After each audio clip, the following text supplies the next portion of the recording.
दाइ कसरी गरे अरे ल भन्छ मणिराम सुवेदी पनि आउनु थियो हो मणिराम सुवेदी बाको बा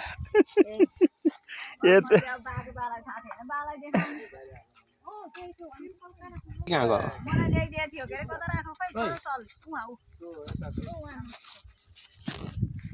मणिराम सुवेदी पुग्ने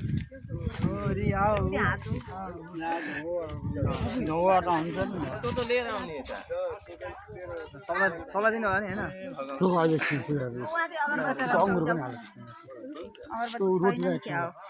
टपरीमै राखेको ल्याउ बा यता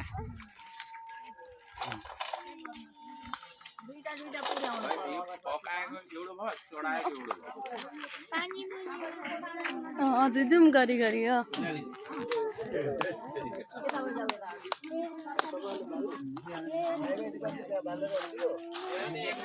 बा